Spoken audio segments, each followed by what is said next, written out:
Bienvenidos a nuestra escuela dominical de esta semana. Les invitamos a tomar su Biblia y acompañarnos en este tiempo y a tomar nota de lo que les llame la atención.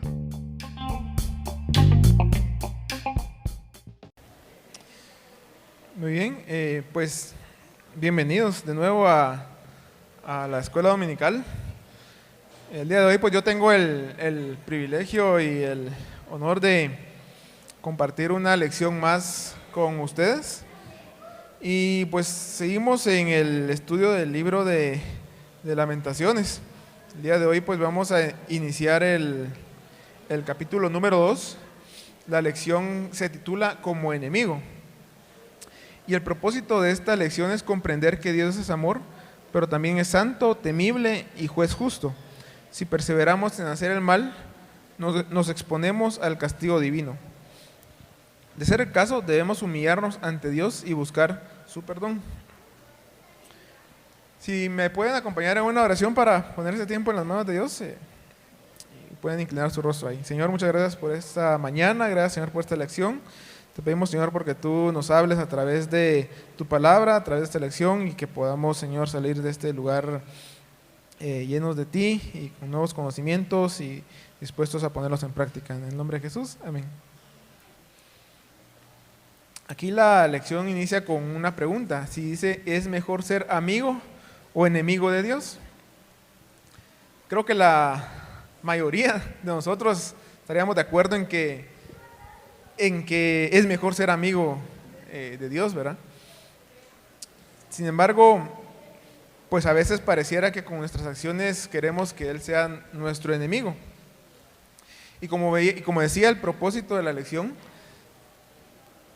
Dios, la idea de Dios no es venir y castigarnos solo porque sí, y eso lo podemos ver reflejado en que fue tanto su voluntad y tanto su deseo de salvarnos y de amarnos que envió a su Hijo a morir por nosotros. Y es lo que precisamente en unas cuantas semanas pues vamos a estar recordando. Y el día de hoy, a través de la Santa Cena, pues también lo hicimos. Y pues ahí vemos de que Él se entregó por nosotros. Y fue precisamente por amor. Y el mismo Jesús le dijo a sus discípulos: vosotros sois mis amigos si hacéis lo que yo os mando. Y antes de eso dice que un amigo da la vida, ¿verdad? Y eso fue precisamente lo que Él hizo. Ahora, si bien Él quiere ser nuestro amigo, la pregunta es si Él podría ser también nuestro enemigo. Y la lección que vamos a ver el día de hoy pues nos ayuda a ir pues respondiendo un poco a esta pregunta. Vemos de que ya hemos escuchado y hemos estado aprendiendo en las últimas semanas de que el libro de Lamentaciones habla de la destrucción de Jerusalén, de la destrucción del templo y de varias y de los palacios, y prácticamente se acabó la ciudad. Y esto, si bien Dios no quería ser enemigo de Israel, pues la misma desobediencia y la terquedad, el orgullo, todo esto hizo que los llevara a esa situación, a ese momento. Y vamos a ver que esto fue algo sumamente grave. Lamentaciones 2, del 1 al 9, dice: ¿Cómo oscureció el Señor en su furor a la hija de Sión? Derribó del cielo a la tierra la hermosura de Israel, y no se acordó del estrado de sus pies en el día de su furor. Aquí estamos viendo que se utiliza esa palabra furor. Según la definición que tiene el diccionario de la Real Academia Española, pues la define esta palabra como furia o ira exaltada. Y lastimosamente, pues esto es lo que el pecado provoca, ¿verdad? Que Dios venga y tenga una ira exaltada, una furia, ¿verdad? Y seguimos, y también dice aquí, y no se acordó del estrado de sus pies en el día de su furor. Cuando dice que no se acordó, es porque algo había pasado antes, había una relación en este caso con Dios y con Israel. Había una relación y él no se acordó y decidió no acordarse de esa relación que tenían. Y cuando habla del estrado de sus pies, vemos que en su momento David le llamó precisamente al lugar en el que iba a habitar la presencia de Dios, el estrado de sus pies. O sea, quiere decir de que Dios viene y ni siquiera quiso preservar, digámoslo así, el templo en el que se hacía esa adoración a Dios. ¿Por qué? Porque ya estaba completamente corrompido todo. Y además ya no sería considerado así ese lugar. Entonces él tampoco se acordó del estrado de sus pies y por eso es que se destruyó el templo también. Entonces dice, destruyó el Señor y no perdonó. El versículo 2, destruyó en su furor todas las tiendas de Jacob.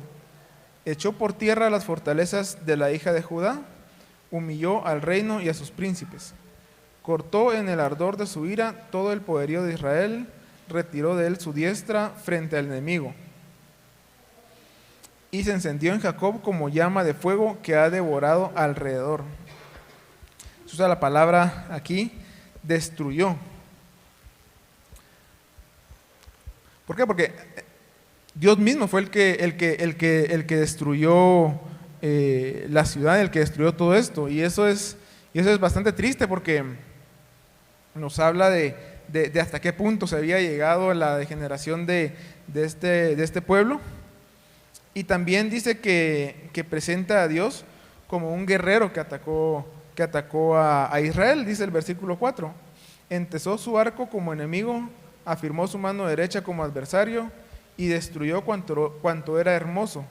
En la tienda de la hija de Sión derramó como fuego su enojo.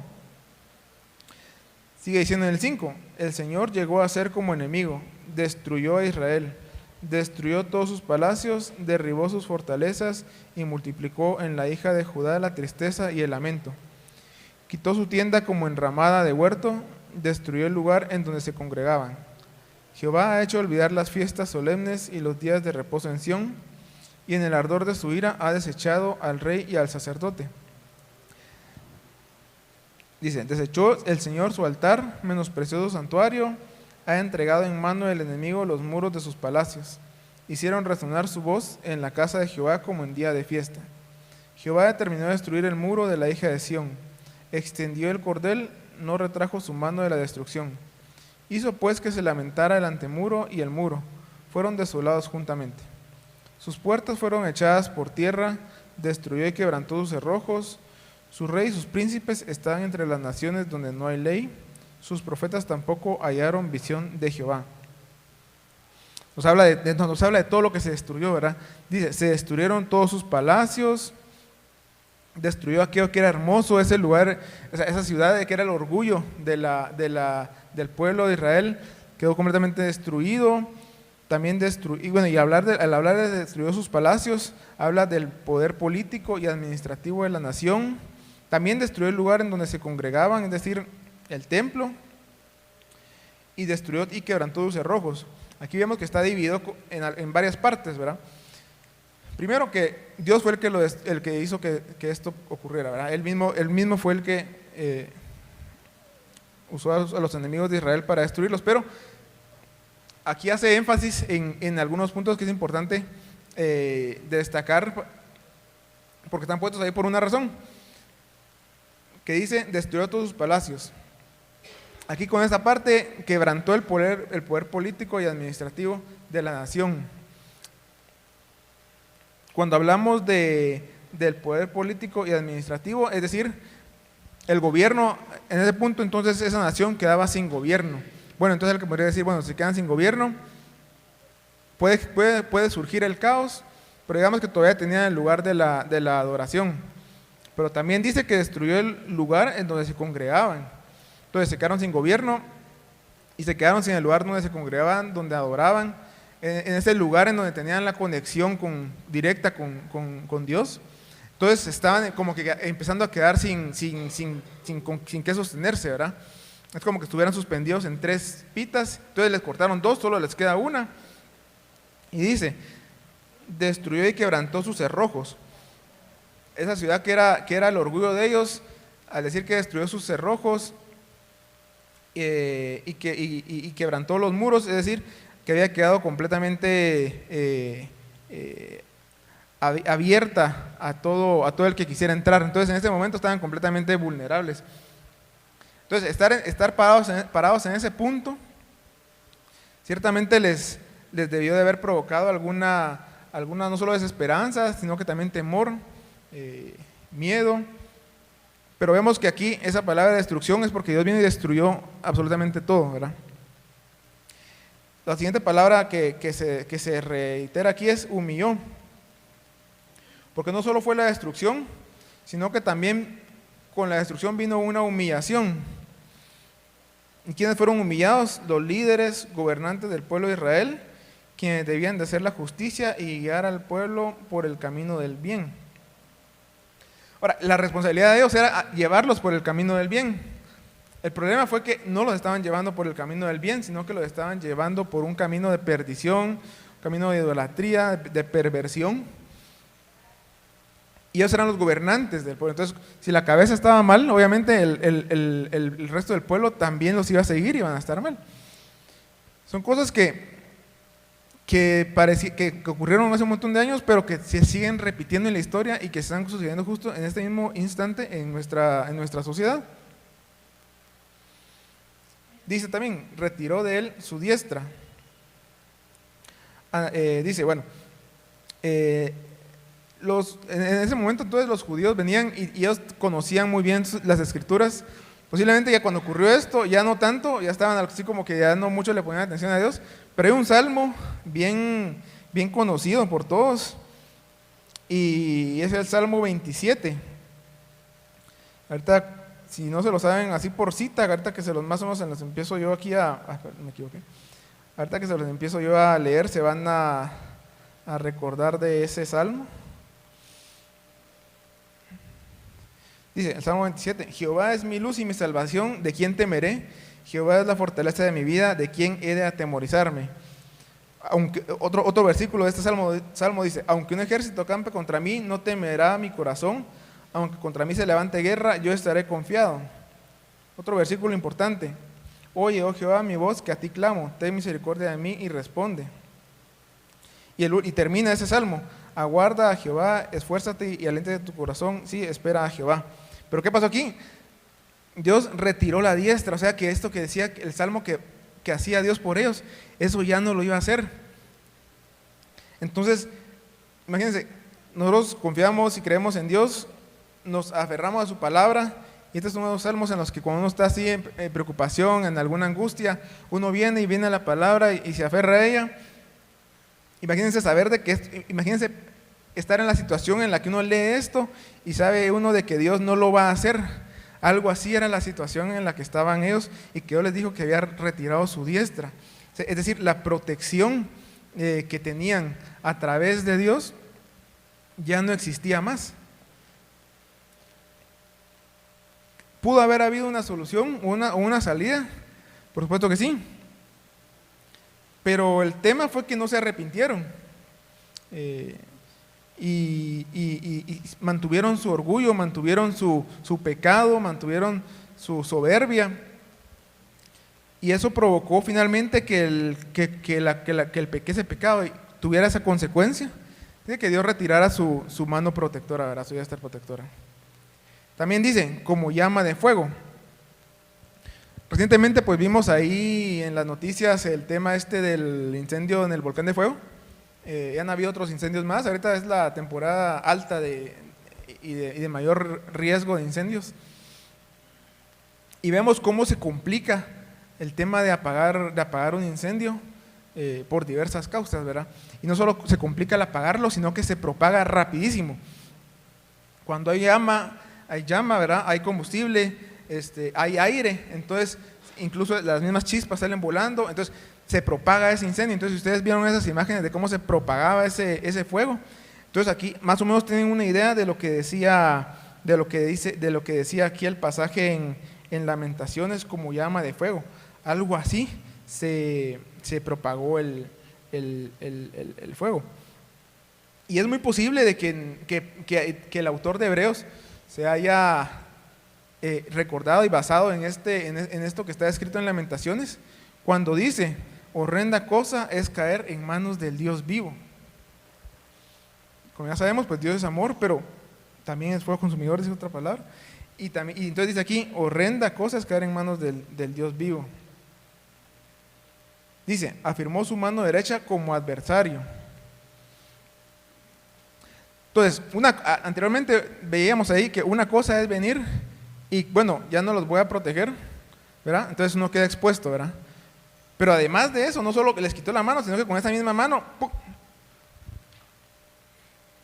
los atacó como que si fuera un adversario también, como un enemigo. Por eso es que por eso es que la lección se llama así, como enemigo, porque la forma en la que sucedieron las cosas fue como que si Dios fuera un enemigo, y realmente se constituyeron como un enemigo como consecuencia del pecado. Aquí es importante destacar eso, ¿verdad? Y recalcar que esta fue consecuencia del pecado. Y dice: ha desechado. Si no nos sometemos al Señor, así hayamos llegado al máximo poder político, a la afirmación como ministros del Señor, etcétera, seremos desechados por el Señor. A veces podemos pensar de que por tener una posición, por tener un cargo, por tener una responsabilidad, sea administrativa, un trabajo en un puesto de gobierno o incluso dentro de la misma iglesia, podemos llegar a creer de que eso es más importante. Pero si el pecado está involucrado, si el pecado está metido ahí, eso no va a tener ninguna relevancia. Y entonces por eso es importante que mantengamos esa relación diaria y personal con el Señor. Mantener esa comunión con el Señor será mucho más importante que mantener una posición en un lugar público, político o incluso en la misma iglesia. Posiblemente aquí en la iglesia no todos pueden estar tocando instrumentos, no todos pueden estar predicando, pero sí todos podemos tener una comunión y una relación diaria y personal con el Señor, y eso es lo que es verdaderamente importante en nuestra relación. Y eso fue precisamente lo que no hicieron, porque se confiaron de que eso era lo importante y finalmente Dios los desechó. Vemos que finalmente entonces dice que Dios llegó a ser como enemigo. Recordamos en Romanos cómo Pablo está hablando ahí, está escribiendo la carta, y en Romanos 11.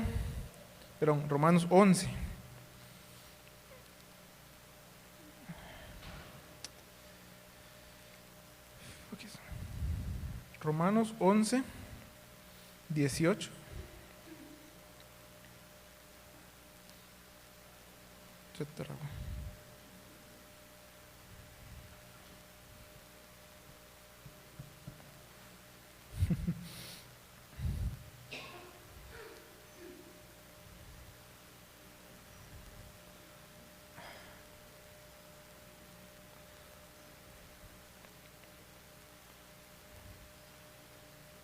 Romanos 11, 18.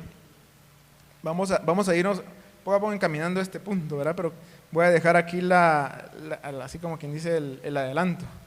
Del 18 al 22 dice: no te jactes contra las ramas, y si te jactas, sabe que no sustentas tú a la raíz, sino la raíz a ti.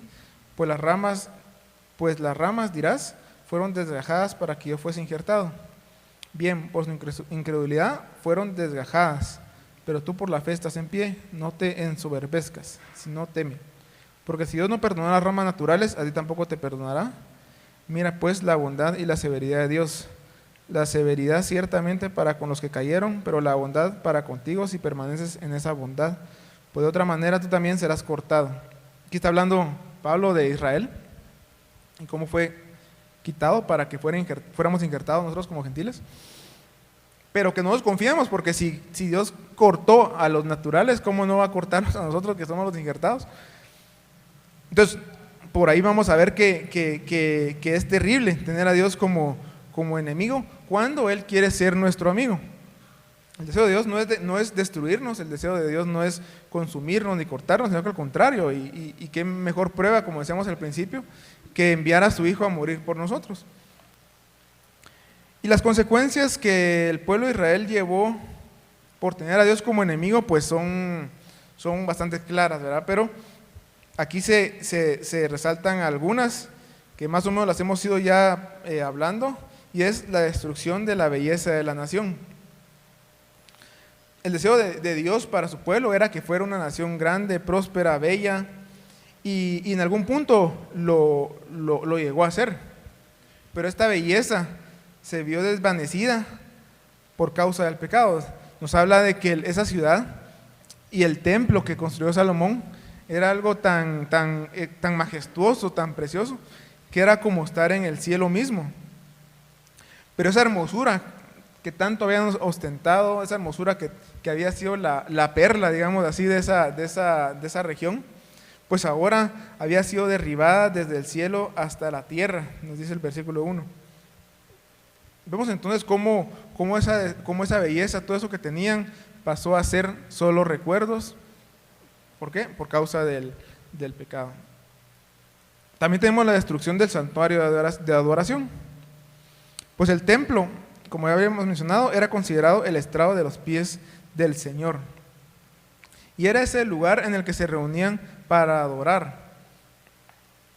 Es decir, cuando oraban, bueno, entonces ese lugar, el templo era el lugar más importante, porque el templo también jugaba ese papel en el que cada año se hacía una expiación por los pecados, se presentaban ofrendas, habían las fiestas más importantes, convocaban a todos eran convocados los hombres a subir a Jerusalén para estar en el templo. Es decir, ese lugar era súper importante para ellos, pero la destrucción había sido tal que parecía que eso era como una historia de hadas, ¿verdad? Algo que ya no existía. Y era tanta la importancia, ¿verdad? Y lo vemos que incluso ya no existiendo el templo, pero incluso hoy día creo, pero era tan importante ese lugar, ese punto, de que cuando oraban se direccionaban hacia el templo. ¿Por qué? Porque era el centro de su creencia.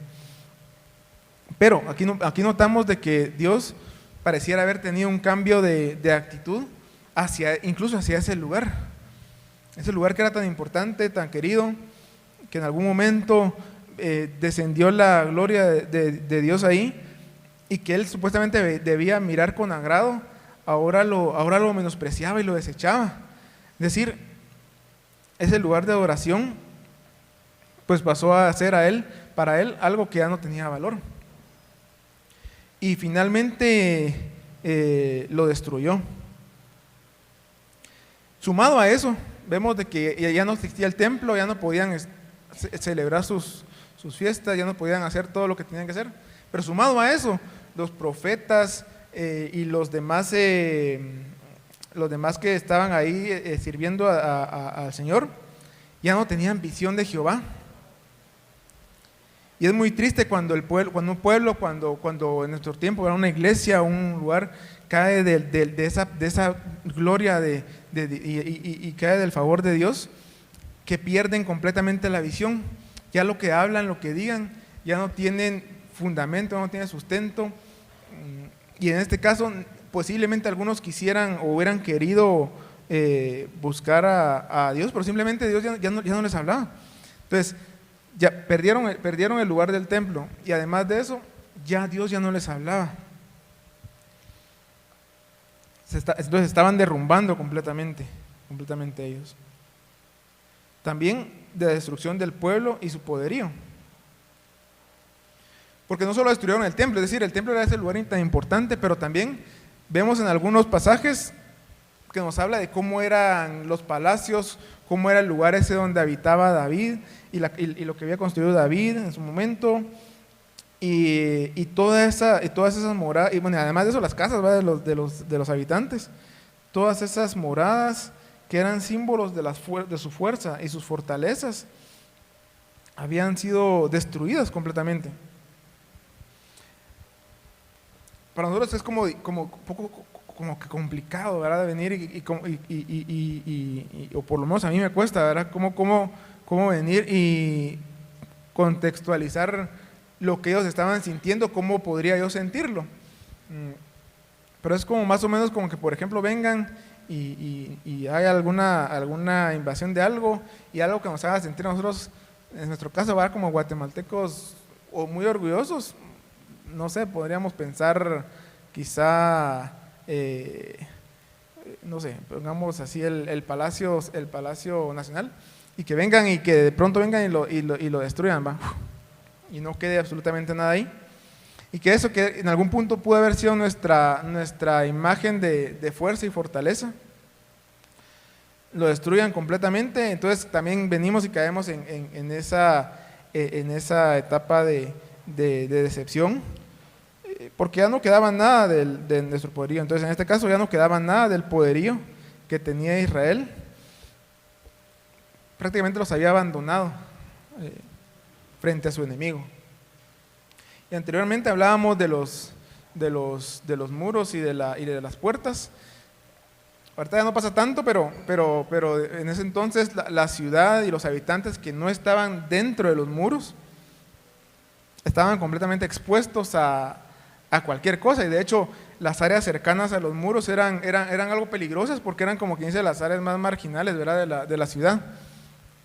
Y aquí vemos de que esos muros que eran tan importantes para la ciudad, pues fueron destruidos, las puertas fueron derribadas. Entonces estaban completamente expuestos a que cualquiera pudiera entrar a destruir ahí. Pues fue finalmente lo que pasó.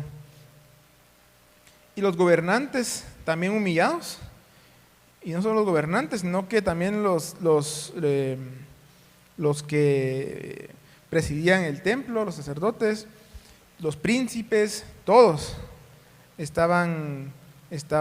habían sido humillados, se los habían llevado. Y estos príncipes y reyes, todos estos ellos ostentaban ese orgullo, digámoslo así, de ser descendientes de David. Entonces veían las historias de David, cómo David había realizado esas hazañas. Entonces ellos decían: wow, yo desciendo de eso. Entonces yo desciendo de eso, yo soy algo así como él.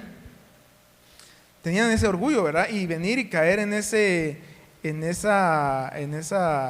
situación de ser desechados en el Señor, por el Señor, a causa del pecado, pues también fue una humillación grande para ellos. Ellos ya se quedaron sin autoridad, se quedaron sin dónde impartir justicia, estaban sin ley también. Y finalmente ninguna de sus esperanzas funcionó. Pues hasta aquí vemos lo más o menos lo obvio, digamos, que era la destrucción de la ciudad, del templo y sus instituciones de gobierno, toda la forma en la que funcionaban ellos como sociedad y como cultura, cómo habían sido completamente destruidos. Y por ahí en algún pasaje viene está Jesús, ¿verdad? Está ahí en Jerusalén y habla y dice: tú que mataste a los profetas, que los perseguiste y que no los escuchaste. Pero precisamente este fue como que lo último, ¿verdad? que pasó ahí, porque tuvieron múltiples oportunidades. Dios no vino y decidió destruir a la primera, sino que mandó profeta tras profeta tras profeta. En el mejor de los casos solo se burlaban, pero a otros los mataron. Finalmente Dios se volvió enemigo de ellos y no tuvieron ninguna esperanza. Y ahora la parte importante es: ¿cuál es la aplicación que esto tiene en la actualidad? Y antes de pasar a ese punto, si alguien tuviera algún comentario, pues sería un momento importante para hacerlo.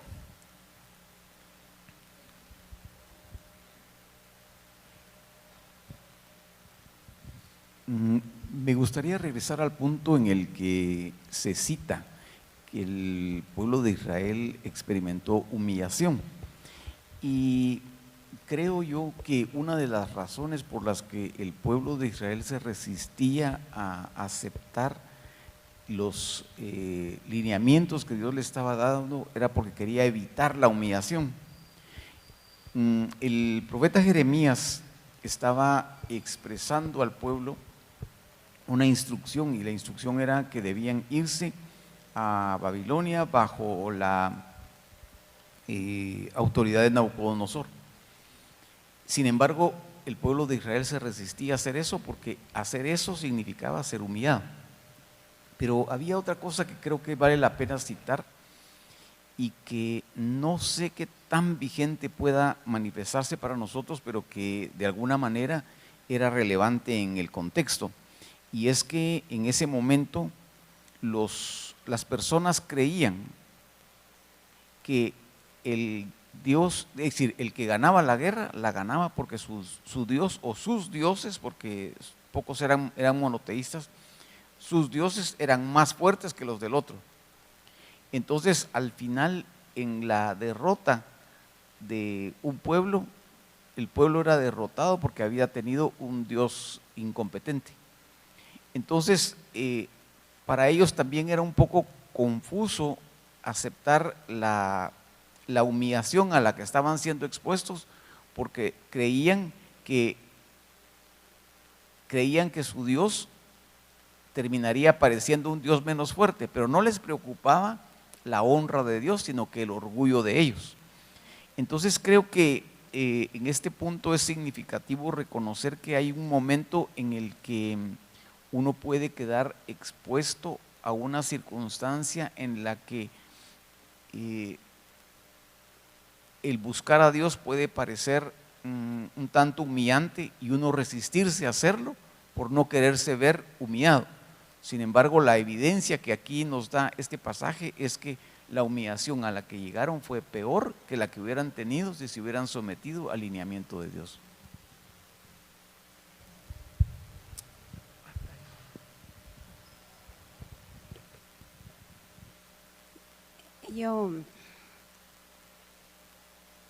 Me da mucho dolor de veras todo lo que pasó a Israel. Yo me identifico bastante con ese pueblo y siempre he dicho que para mí Guatemala es mi tierra ancestral e Israel es mi tierra espiritual. Y todo lo que ha sufrido Israel y sigue sufriendo, en mi corazón hay mucho dolor, mucho dolor. Y más siento a veces compasión, porque también el corazón de ellos fue endurecido por nosotros. Dice aquí, anoche yo leía en Romanos, y yo mientras leía derramaba mi corazón cuando vi la misericordia de Dios para el pueblo gentil. Y cómo Dios también endureció el corazón de Israel por nosotros, porque dijo que Él los iba a provocar a celos por nosotros. Entonces, no en vano dice el Señor que oremos por Jerusalén y que seremos bendecidos los que los bendijeren. Yo recuerdo en lo personal, cuando una vez me dijo el Señor, en el caso de mi esposo, que él había soportado los vasos de ira con tal de perfeccionar a los santos.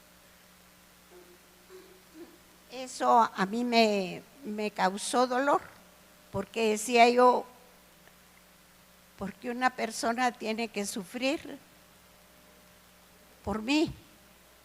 Si ya era suficiente que Cristo sufriera. Pero pensemos en el sufrimiento de Israel, y mientras yo no sabía más bien casi solo sé que estábamos estudiando Jeremías, ¿verdad? Pero sí, dice aquí en Romanos 10:19 dice, también dijo, ¿no ha conocido esto Israel? Primeramente Moisés dice, yo provocaré a celos a un pueblo que no es pueblo. Con pueblo insensato os provocaré.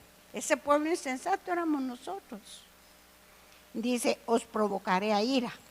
E Isaías dice, resueltamente fui hallado de los que no me buscaban, nosotros. Me manifestaré a los que no preguntaban por mí. Pero acerca de Israel dice, todo el tiempo extendí mis manos a un pueblo rebelde y contradictor. Dios sabe en su omnipresencia, Él es omnisapiente, Él sabía todo lo que iba a pasar. Pero lo que a mí como que me enternece, ¿verdad? Yo no amo lo que ellos hacen, porque quiero aclararlo de una vez. Israel ahorita es la cuna del homosexualismo. Y uno no puede amar eso. Pero yo tengo gratitud y a la vez siento esa ternura y esa gratitud, esa compasión por ellos. Dice,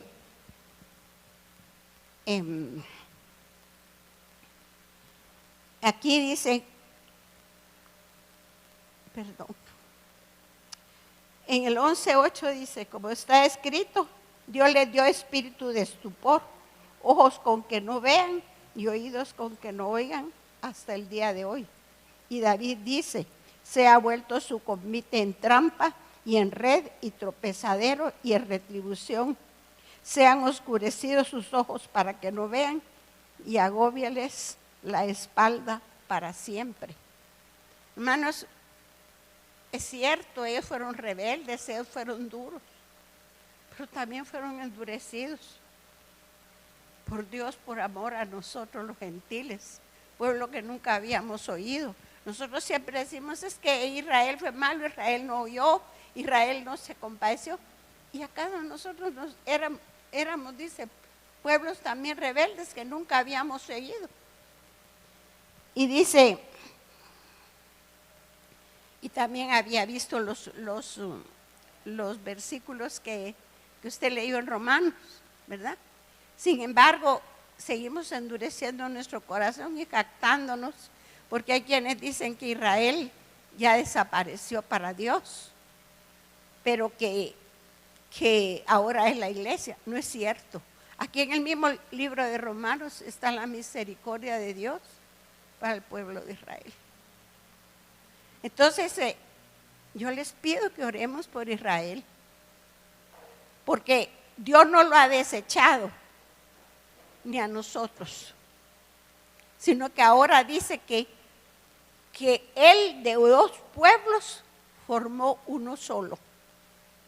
Tanto Israel como el pueblo de Dios, como los gentiles, somos ahora un solo pueblo a través de nuestro Señor Jesucristo.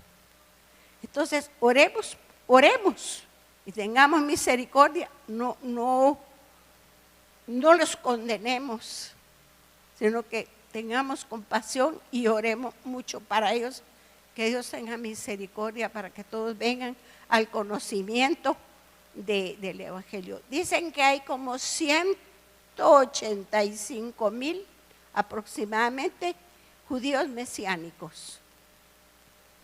Entonces, que haya más para que ellos reconozcan de veras a su verdadero Mesías. Pero nuestras oraciones son muy importantes. Son muy importantes porque Dios mismo nos lo manda. Yo le digo al Señor, aunque tu palabra dice que oremos por Jerusalén, yo obedezco, pero es que siento amor, siento compasión, porque ellos también fueron desechados por nosotros. Claro que ellos dieron motivo, pero también nosotros hemos dado muchos motivos. Me gustaría que leyéramos todos en nuestras casas lo que es Romanos 10, Romanos 11, Ahí se ve de veras toda la misericordia de Dios para el pueblo gentil y cómo Dios no ha desechado al pueblo de Israel. Sí, y es precisamente ese precisamente es el punto con el que quisiera que fuéramos cerrando, y es precisamente eso, que lo que está ocurriendo aquí en Lamentaciones, en la destrucción de Jerusalén, apuntada precisamente a la venida del Mesías, ¿verdad? A la venida de Cristo, y a hacernos parte de ese pueblo y de ese reino. Y nosotros ahora como iglesia precisamente gozamos de ese beneficio, y lo hemos gozado por ya casi 2000 años. Y como ya bien lo mencionaba nuestra hermana, ahora lo que tenemos que preguntarnos nosotros es si nosotros como iglesia queremos tener a Dios como amigo o como enemigo, y no nosotros como iglesia, sino que el mundo en general. Estamos gozando de ese tiempo, ese momento tan especial de la gracia, pero en un punto se va a acabar, en un punto se va a terminar, y cada vez estamos más cerca. Obviamente no sabemos el día, la hora ni la fecha, pero sí estamos seguros de que hoy estamos más cerca que ayer, y todo pareciera ser que estamos cada vez más y más cerca, y no creamos de que nos vamos a salvar solo porque hemos estado aprovechando ese tiempo. Si nosotros no nos arrepentimos, si no dejamos nuestro pecado, del que tanto nos habla Pablo en el Nuevo Testamento, si no nos arrepentimos, si no nos acercamos a Dios, nos vamos a convertir en hijos de ira. Y para no ser hijos de ira, la única forma es que podamos ser guiados por el Espíritu Santo. Necesitamos arrepentirnos. Dios quiere ser nuestro amigo.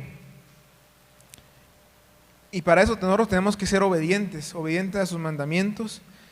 Tenemos que ser obedientes a lo que Dios dejó en su palabra. Porque va a llegar un día en el que se va a acabar este tiempo, y que precisamente sí, Dios va a venir y va a retomar eso que dejó pendiente con su pueblo, con Israel. Pero para ese momento ya nuestra oportunidad ya va a haber pasado, ya vamos a haber tenido suficiente tiempo. Este es el momento, la hora y el lugar para que nosotros decidamos dar nuestra vida a Jesús, dar nuestra vida a Cristo, obedecer a Dios, ser reconciliados con Él. Y la forma en la que lo podemos hacer es reconociendo que nuestros pecados nos alejaron de Dios, nos pusieron bajo su ira, y debemos arrepentirnos. Eso es importantísimo, arrepentirnos, y se repite una y otra vez en la palabra. Aceptemos el sacrificio que Jesús hizo en su palabra, en la cruz, tomando ese lugar por nosotros, convirtiéndose en ese cordero perfecto para perdón de nuestros pecados, y vivir cada día llenos del Espíritu Santo, procurando hacer la voluntad del Señor mostrada en su palabra. Si no permitimos que el Espíritu Santo tenga el control de nuestras vidas, va a ser imposible que nosotros obedezcamos toda su palabra, que le obedezcamos a Él. Entonces la lección finalmente, como cierra, es precisamente en eso. Nosotros tenemos la oportunidad en este momento de arrepentirnos, de obedecer a Dios, de hacer su voluntad, pero la decisión al final de cuentas es nuestra, porque si no lo tomamos en este momento, pues va a llegar un día en el que nos va a caer un juicio, un castigo, y definitivamente ninguno de nosotros quiere eso, ¿verdad? Así que, mis hermanos, aceptemos a Jesús como el Señor de nuestras vidas. Si alguno no lo ha hecho, este es el momento, y de esa manera pues disfrutemos de las bendiciones de ser amigo de Dios. Así que con eso quiero que inclinemos nuestros rostros y pongamos este tiempo y nuestra semana en las manos de Dios, y así podamos quedar despedidos. Señor, muchas gracias por esta mañana, muchas gracias por esta lección. Gracias, Señor, porque tú nos has mostrado una vez más tu inmenso amor a través de tu palabra. Te damos gracias, Señor, porque nos amaste y nos sigues amando. Gracias por ofrendar tu vida, Señor Jesús, en la cruz. Gracias por morir por nosotros, por derramar tu sangre. Gracias, Señor, porque podemos tener y gozar de la gracia. Ayúdanos, Señor, a mantenerlos firmes, Señor, a valorar y a amar eso que tú hiciste en la cruz, y a no darlo por sentado, a no darlo y a no menospreciarlo sobre todo, sino que a valorarlo, a tenerlo como algo sumamente valioso, y que podamos, Señor, compartirle a más personas acerca de tu grande amor, acerca de cómo tú nos has dado esta oportunidad de estar cerca de ti, para que entonces podamos ser tus amigos, podamos habitar contigo y podamos un día habitar en tu presencia por toda la eternidad. Que más y más personas, Señor, puedan acercarse a ti y puedan reconocerte, puedan amarte, y que podamos, Señor, nosotros ser ese instrumento para que se puedan acercar a ti. Te pedimos, Señor, porque esta semana tú nos acompañes, estés con nosotros, y te pedimos, Señor, porque sea una semana más en la que podamos dar testimonio de tu poder, de tu gloria y de tu amor. En el nombre de Jesús, amén.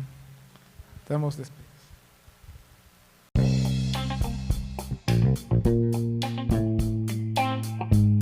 Gracias por acompañarnos una lección más, deseamos que haya sido de bendición. Les esperamos la próxima semana. Dios les bendiga.